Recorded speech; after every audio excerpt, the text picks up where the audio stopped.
Hoje nós vamos começar um quadro novo nesse canal que vai se chamar Filosofias do Condado. A ideia é que todos os dias que tiver esse quadro eu traga algum trecho de algum livro interessante para a sua vida e te mostre como isso pode te ajudar a melhorar, a crescer, se desenvolver e por aí vai. E hoje nós vamos começar com uma história da NASA de um acidente que teve, que foi bem fatal. Então explodiu lá um foguete e a tripulação morreu. E houve uma reunião depois desse caso para que eles conversassem a respeito desse acidente e tirassem conclusões para melhorar. E se tem um discurso muito interessante, eu quero ler esse discurso para você, eu espero que você suporte a minha leitura. Ele é curto, ele tem 1,5 páginas, e nós vamos trazer o que desse discurso é útil para a nossa vida, porque ele conversa muito com uma coisa que eu já tenho para mim há um bom tempo. Então, lê comigo, é o discurso de Kranz. Kranz é o cara que fez o discurso com a equipe inteira da NASA que falhou e que foi responsável, de certa forma, por essa morte dessa tripulação e explosão desse foguete. Ele diz assim: as viagens espaciais nunca vão tolerar descuido, incompetência e negligência. Em algum lugar, de alguma forma, nós estragamos tudo. Pode ter sido algo no projeto, na construção ou no teste. O que quer que tenha sido, deveríamos ter detectado o problema. Estávamos tão preocupados com o cronograma que deixamos de lado os problemas que víamos a cada dia de trabalho. Todos os elementos do programa apresentavam algum defeito e nós estamos encrencados. Os simuladores não estavam funcionando, o centro de controle da missão estava atrasado em praticamente todas as áreas e os procedimentos de voo e teste mudavam diariamente. Nada do que fazíamos parava de pé. Nenhum de nós reagiu e disse: parem tudo agora. Não sei o que o comitê de Thompson apontará como causa do acidente, mas tenho a minha opinião. Nós somos a causa. Não estávamos prontos. Não fizemos o nosso trabalho. Estávamos lançando os dados, torcendo para que as coisas ficassem em ordem para o dia do lançamento, quando no fundo sabíamos que seria necessário um milagre. Estávamos empurrando o cronograma para frente, apostando que a equipe em Cabo Canaveral falharia antes de nós. Desse dia em diante, o controle de voo será conhecido por 2 palavras: rigoroso e competente. Rigoroso porque seremos sempre responsáveis pelo que fizermos ou deixarmos de fazer. Nunca mais faremos concessões às nossas responsabilidades. Toda vez que entrarmos no centro de controle da missão, saberemos o nosso objetivo. Competente porque nunca negligenciaremos nada. Nunca seremos limitados em nossos conhecimentos e em nossas habilidades. O centro de controle da missão será perfeito. Ao saírem desta reunião hoje, vocês irão aos seus escritórios e a primeira coisa que farão é escrever rigoroso e competente na lousa. Isso nunca deverá ser apagado. Todos os dias, quando entrarem na sala, essas palavras servirão de lembrete do preço que Grissom, White e Chaffee pagaram, os 3 que morreram. Essas palavras são o preço que vocês deverão pagar para serem admitidos no centro de controle da missão. Eu queria trazer 2 coisas importantes a partir desse trecho.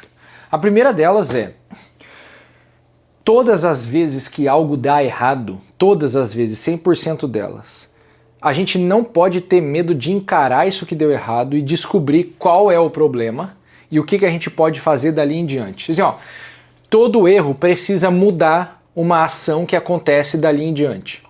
Então, se eu cometi um determinado erro hoje, eu preciso parar para olhar para ele e ele tem que ser responsável por alterar alguma ação minha. É só assim que se aprende com os erros. Por que as pessoas falam que você aprende errando? Porque não é o erro que te faz aprender. O erro só vai te fazer aprender se você se determinar a mudar uma ação a partir dele. Agora vem um ponto. Você se determina a mudar uma coisa e pode ser que você não consiga. Olha, eu vou lá, na minha religião a gente tem que confessar com o padre, certo? E a gente muitas vezes vai lá confessar a mesma coisa. Eu cometo o mesmo erro, toda semana eu vou lá confessar o mesmo erro. Todo mês eu vou lá confessar o mesmo erro. O que isso demonstra? Isso demonstra o seguinte: primeiro, por incrível que pareça, né? Deus perdoa tudo, isso é maravilhoso. Mas isso demonstra uma coisa importante e útil para nós fora da religião, que nós vamos errar de novo. Então esse negócio assim, cometer um erro uma vez, está tudo bem, na segunda é burrice. Claro que não, burrice é pensar isso. Por quê? Porque nós, sendo humanos, nós vamos cometer os mesmos erros várias e várias vezes. A questão é, toda vez precisa ter uma análise e eu preciso me comprometer a ter uma mudança de atitude por causa daquele erro, mesmo que eu não consiga sustentar essa mudança. Do tipo, eu prometo que a partir de amanhã eu vou acordar sem apertar a soneca, e amanhã eu acordo e aperto a soneca. Qual é o problema? O problema é desistir. Ah, já que eu não consigo mesmo, deixa quieto. Todo dia, todas as vezes que você errar, você tem que fazer uma análise e se comprometer de novo. Mesmo que você já tenha se comprometido várias vezes. Por quê? Uma hora você consegue, cara. Eu falo esse negócio de acordar cedo. Esse negócio de acordar cedo é um exemplo muito nítido disso na minha vida. Eu tenho muita dificuldade de acordar cedo. Eu já me comprometi muito, cara, mais dias do que eu posso contar aqui. Com certeza, se eu somasse todos os dias, seriam anos de comprometimento que não foram cumpridos. Acontece que, todas as vezes que eu paro para pensar nisso, e eu tenho uma regra que tem pelo menos uma vez na semana, você tem que parar para pensar no que você fez, em como foi tua semana. É uma espécie de exame da vida, né? A gente chama de exame de consciência, mas você pode fazer um exame da sua vida. O que eu fiz essa semana que deu certo, que deu errado, e eu mexer nisso. Que tipo de atitude eu posso me comprometer a mudar?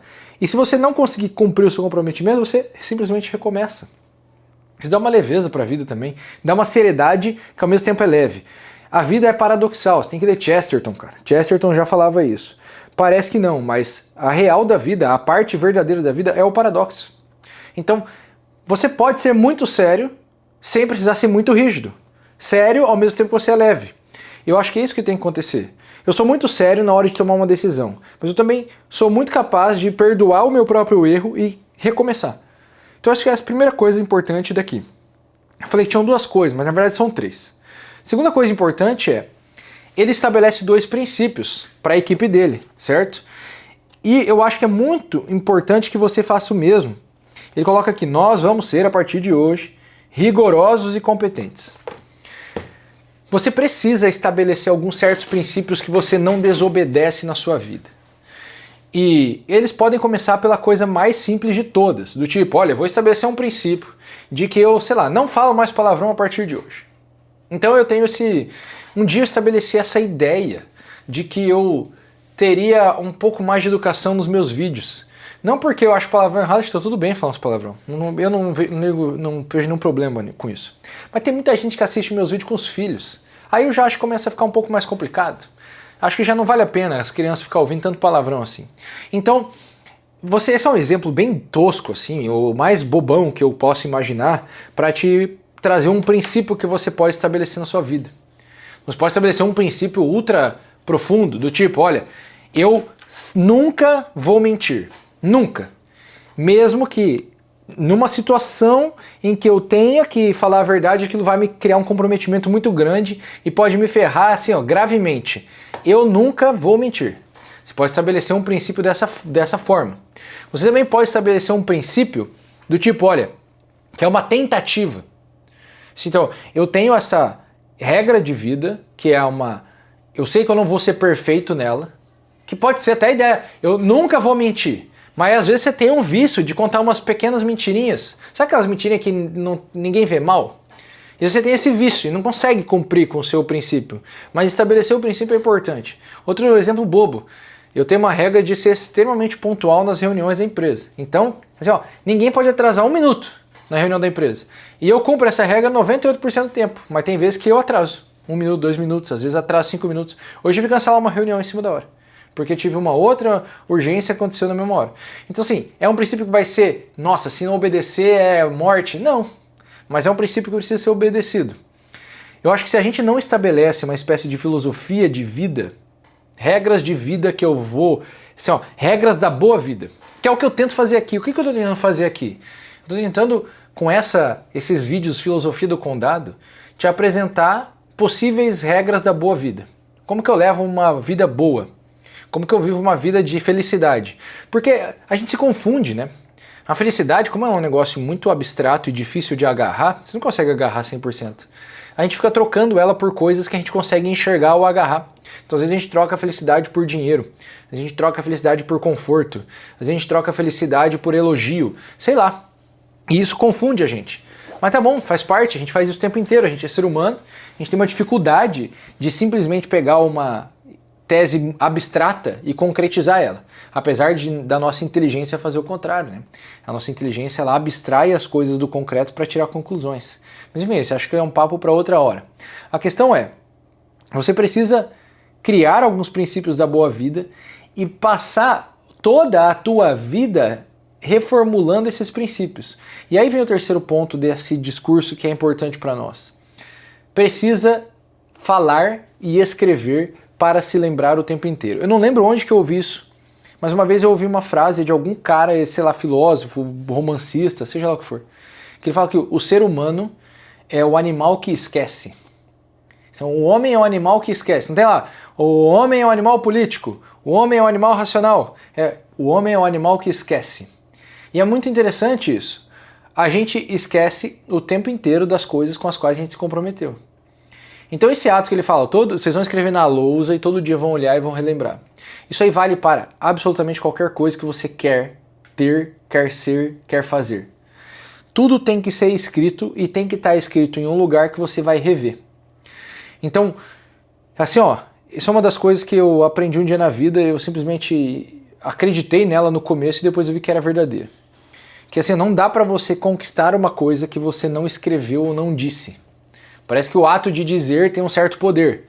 Então você vai... Por isso que tem o segredo, esses negócios meio esotéricos, que você tem que falar e uma vez que você fala, o universo vai conspirar.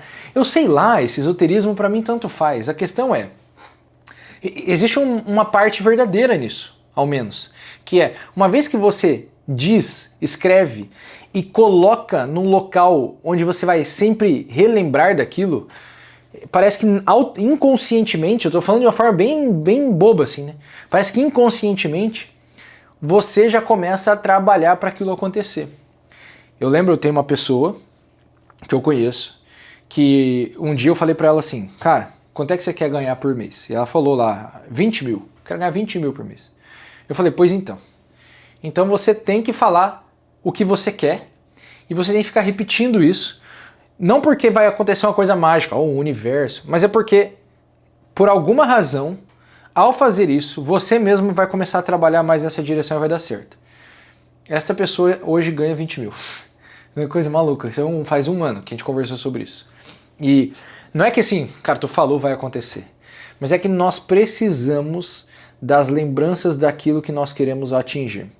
Eu te sugiro, é claro, com certeza é valioso, é interessante a gente ter metas financeiras, materiais, mas eu sugiro que você descreva, que você tenha um caderninho, cara, nem que seja desses caderninhos que eu tenho assim para anotar ideias rápidas, que você tenha alguma coisa, algum local que você vai consultar constantemente, onde você vai descrever o como você quer viver a boa vida, o que é que tem de princípios e valores nela, que é isso aí. Eu quero ser um homem corajoso. Eu tenho isso daí escrito, tá? Eu posso falar um negócio meu, porque daí o meu eu posso falar mesmo assim. Eu tenho medo de um monte de coisa. Então, um certo dia, há 5 anos atrás, 2021, eu estabeleci que eu queria ter coragem. Eu quero ser um homem corajoso. E de lá pra cá, eu me deparei com inúmeras situações que exigiram coragem. E por causa dessa minha decisão, eu percebi que nessas situações, mesmo com medo, eu tomava a atitude que eu considerava a atitude corajosa. Me lembro de uma ocasião que a gente tinha um problema e alguém tinha que falar para um cara esse problema. E ninguém queria falar. Esse cara precisava saber desse problema e ninguém falava. Por quê? Porque todo mundo tinha medo da reação dele. Pô, se ele souber disso, vai dar muito errado. E aí apareceu um certo dia a ocasião de eu fazer isso. De eu falar pra ele sobre isso. E eu fiquei com medo, eu pensei, vai dar errado eu falar. Mas como eu tinha estabelecido que eu seria corajoso, a atitude corajosa era fazer isso. E daí eu fui lá e fiz. Eu falei, bom, tô vivo, né? Deu tudo certo, a gente é amigo até hoje. Então, valeu a pena ser corajoso. Por um tempo parecia que ia dar tudo errado, diga-se de passagem. Mas a questão é, uma vez que você estabelece, escreve e revisita o tempo inteiro esses princípios de vida, eu penso que você vai transformando a tua forma de agir. Então sim, isso vale para as coisas que você quer ter, isso vale para o dinheiro que você quer fazer, isso vale para os objetos que você quer comprar, para as viagens, isso vale para qualquer coisa. Mas o importante para mim não é o lado, será que é porque o universo conspira, Deus te ouve, existe sei lá, tanto faz. A questão é que isso já se provou empiricamente ser bom. Porque uma vez que você faz, se relembra das coisas, você passa a buscá-las com mais afinco. Isso é o que eu percebi. Então, com isso nós finalizamos a nossa primeira filosofia do condado. Coloca aqui nos comentários o que você pensa. Eu queria falar uma coisa. Estou fazendo o lançamento da imersão Melhorando a Sua Vida. Quarta edição da imersão, todos os anos ela acontece. E este ano vai ser especial. Eu quero te mostrar como construir um negócio sem precisar seguir fórmulas prontas. Como você constrói o seu próprio negócio, seguindo os teus próprios princípios, sem precisar de uma fórmula pronta na tua frente. Nós vamos ter uma parte teórica e uma parte prática. A imersão vai ser no sábado, dia 24, o dia inteiro, das 9 da manhã às 4 da tarde. O link está aqui na descrição para você fazer a tua inscrição. O preço é bem em conta, vale muito a pena. Ele é feito para que qualquer um possa entrar. O link está aqui, clica ali para você saber mais sobre a imersão. Tamo junto, um grande abraço.